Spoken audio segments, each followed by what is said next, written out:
El legado de la Grecia antigua, unidad 2. La era de la adaptación evolutiva. Los seres humanos hacen la historia y la evolución. Ha moldeado la naturaleza del ser humano mucho antes de que la educación existiera. Wilhelm Wundt decía que la historia era una expresión de la naturaleza, por lo que la psicología tiene que estudiar la evolución. La evolución del Homo sapiens se debe más a la psicología que a la física. La capacidad para pensar acerca de los estados mentales se convirtió en la materia prima para la filosofía y luego para la psicología. Por tanto, un factor importante dentro de lo que es el análisis sociohistórico de la psicología es el rol de la historia. Unido al rol de la historia está la teoría evolucionista de Carlos Darwin, que también nos enseña o nos provee un método epistemológico o de cómo conocemos lo que sabemos con el propósito de entender nuestra capacidad como seres humanos de adaptarnos y evolucionar a través del tiempo.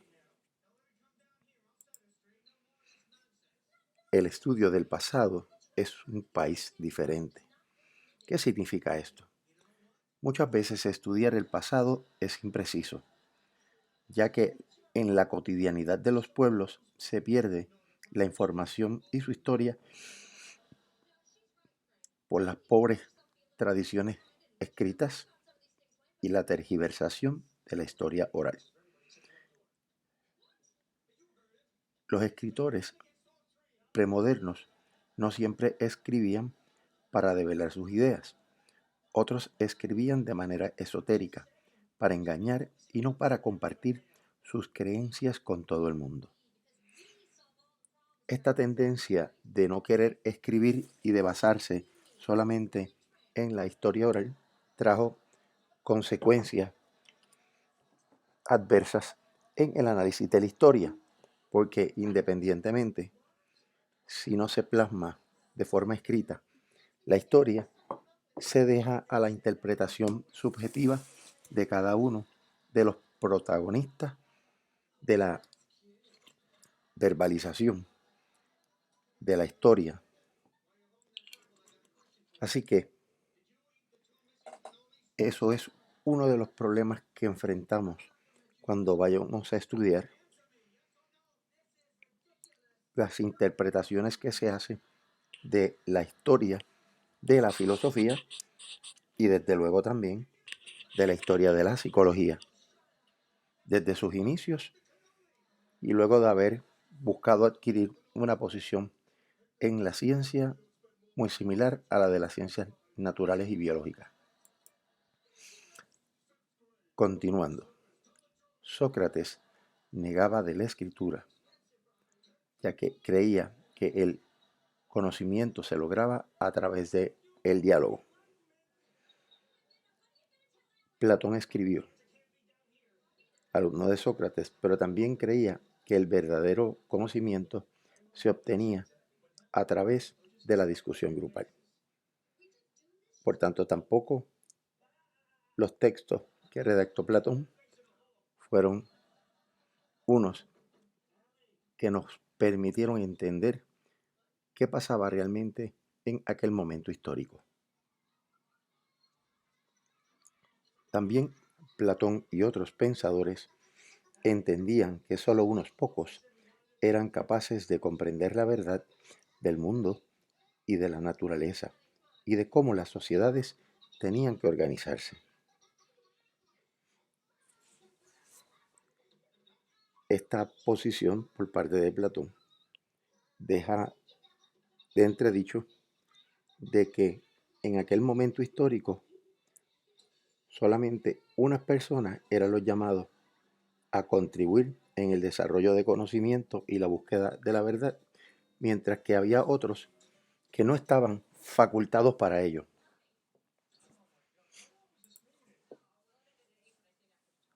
La edad de bronce del año 3000 al 1200 a.C. y también la Edad Oscura de 1200 a 700 a.C. Durante este periodo de tiempo se trató de entender el funcionamiento de la mente, el alma y el comportamiento, usando supuestos no demostrables sobre cómo debería vivir el ser humano. También las ideas griegas fueron adoptadas por los romanos, que las llevaron al Mediterráneo y de allí hasta Francia, Germania y Britania. La historia griega comienza con la Edad de Bronce, que se derrumbó cerca del año 1200 a.C. y dejó un vacío histórico que se le llamó la Edad Oscura.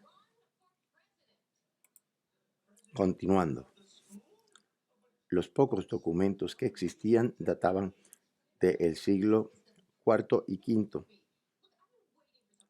Dichos documentos fueron destruidos por los macedonios. Las constantes guerras y la actitud de no querer escribir la historia han creado determinados vacíos o lo que le llaman algunos expertos lagunas o baches históricos, por lo que la historia oral ha sido una de las herramientas que se ha utilizado para tratar de reconstruir los hechos históricos, en adición a los legados arquitectónicos dejados por los griegos. Ahora vamos a hablar un poco del contexto social en Grecia para entender cómo se daban las relaciones sociales dentro de un país altamente rico en cultura y en filosofía. Los hombres de la antigua Grecia eran guerreros y sus valores y actitudes fueron claves para entender sus mentes y comportamientos. Los hombres valoraban la fuerza, la fama, la gloria y los intereses personales. Los grupos de guerreros cultivaban relaciones íntimas, casi homoeróticas, entre soldados. Esto se debía a dos factores. Primero, el papel importante que tenían los soldados en esta sociedad y también el tiempo que pasaban los soldados juntos. Generaba no solamente relaciones íntimas o casi homoeróticas, sino relaciones homosexuales. Continuando. La concepción heroica de los griegos los llevaba a creer que la inmortalidad se lograba a través de las proezas de la guerra. Por consiguiente, esta virtud no la iban a alcanzar las mujeres, los niños, adolescentes, los esclavos, los pobres y los lisiados. La inmortalidad solamente era lograda por los guerreros. La psicología y la Edad de Bronce. La Ilíada y la Odisea de Homero relatan historias de amor, lealtad, pasión y batalla que se relacionaban con el ideal de la virtud a través de las batallas y las guerras. En la Ilíada y la Odisea, la mente se visualizaba más desde la perspectiva de la personalidad. En términos del comportamiento, este se relacionaba más con las funciones del cuerpo. Continuando. El timos en el corazón movía los sentimientos y el nous o la percepción precisa y la comprensión del mundo. Esto significa que desde ya los filósofos establecían una diferenciación entre lo que era razón y emoción. Por ejemplo, para Homero, la psique después de la muerte quedaba privada de sentimientos, pensamientos y palabras. O sea que una vez moríamos, todo lo que uno ha experimentado a través de la vida desaparece con uno mismo. Si un gran número de guerreros era enterrado con honores, lograba fama, virtud y un gran privilegio aún después de la muerte. Periodo arcaico, del año 700 al 500 antes de Cristo. A pesar del concepto de ciudadanía, no todos eran ciudadanos. Por ejemplo, los metecos. Aristóteles fue uno de los filósofos más famosos de Atenas. En este periodo, el valor de la búsqueda de la gloria se consigue por medio del servicio a la ciudad y al Estado.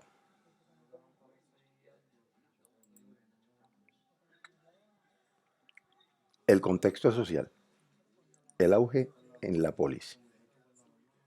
Los guerreros de la Edad de Bronce eran aristócratas que luchaban individualmente. Con la llegada de la polis, los guerreros cambiaron, ya no eran aristócratas, sino que podían provenir de cualquier tipo de clase social y se les llamaba la falange. En este proceso, los aristócratas perdieron poderes políticos y militares. Continuando, la falange era un grupo de soldados disciplinados y bien organizados cuya misión era defender la polis. En la sociedad griega se valoraba el autocontrol y se disfrutaba la vida con moderación. Existe evidencia de que el planteamiento anterior no era enteramente cierto para la mayoría de los griegos que vivían vidas licenciosas, que eran promiscuos.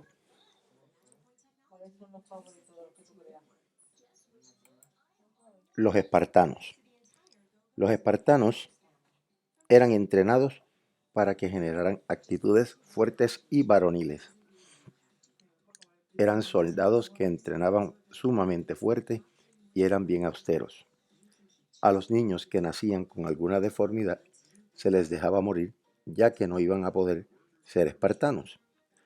Un joven se podía casar a los 20 años, pero tenía que vivir entre los soldados hasta los 30 años. He aquí por qué se daban relaciones homoeróticas y homosexuales entre los mismos soldados.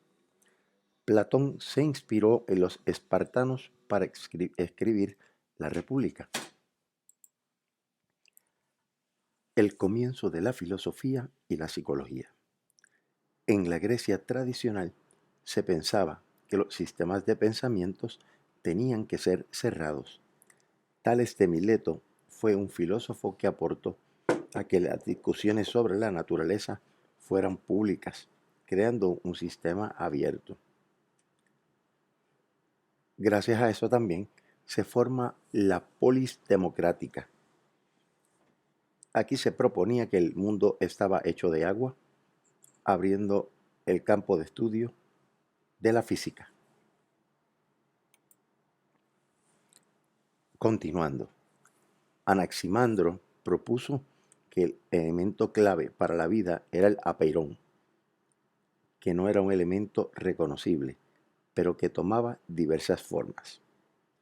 Pitágoras también trató de explicar el funcionamiento de la naturaleza a partir de las matemáticas y creía en la dualidad alma y cuerpo.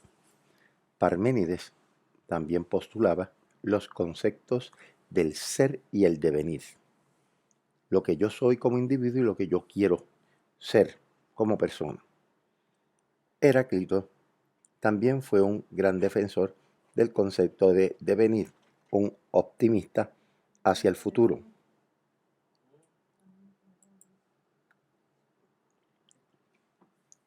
Los protopsicólogos Alcmeón y Empédocles. La relación entre fisiología y psicología era innegable para los protopsicólogos. Alcmeón estaba interesado en estudiar las percepciones y sensaciones. Empédocles argumentaba que los sentidos eran los que llevaban al conocimiento. Ya aquí podemos ir observando cómo dentro de la Grecia y posteriormente la Roma, muchos filósofos difieren unos de otros en sus posturas sobre el comportamiento del alma, ¿ya?, que tenemos cada uno de nosotros, los seres humanos. Los atomistas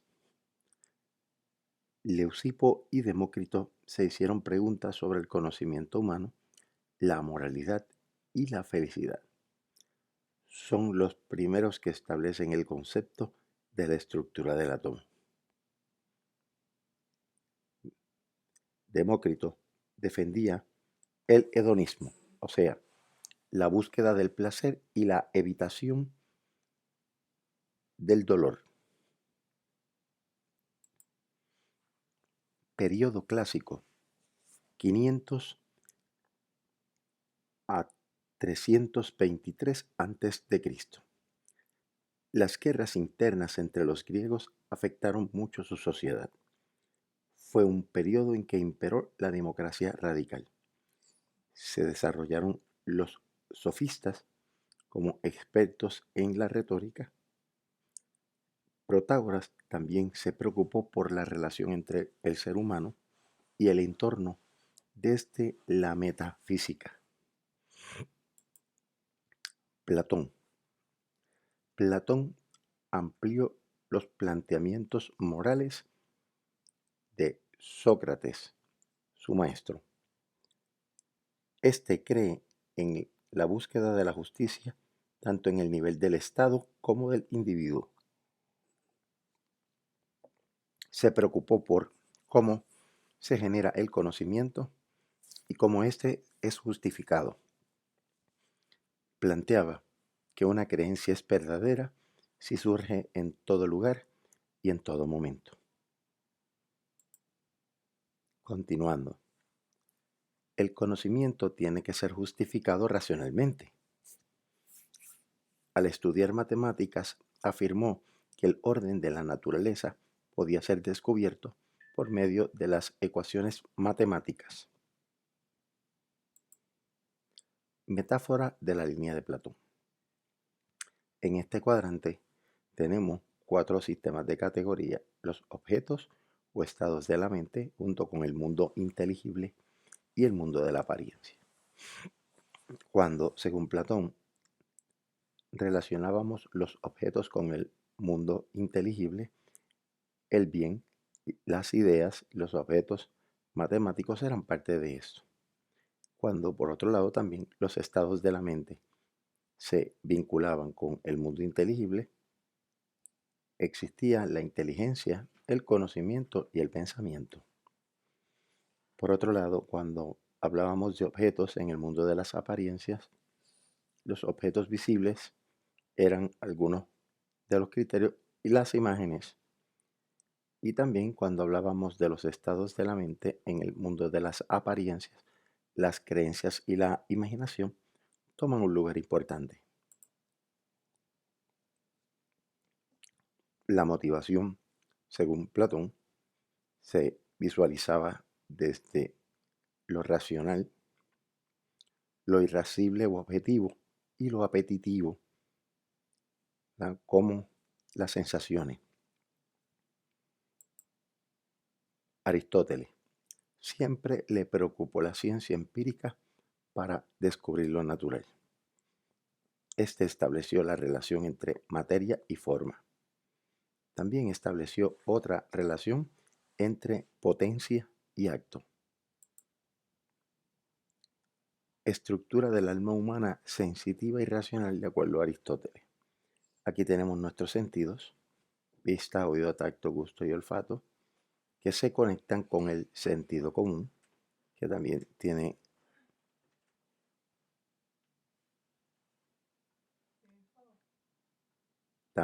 tenemos el sentido común, la imaginación de la memoria, la mente agente y la mente paciente.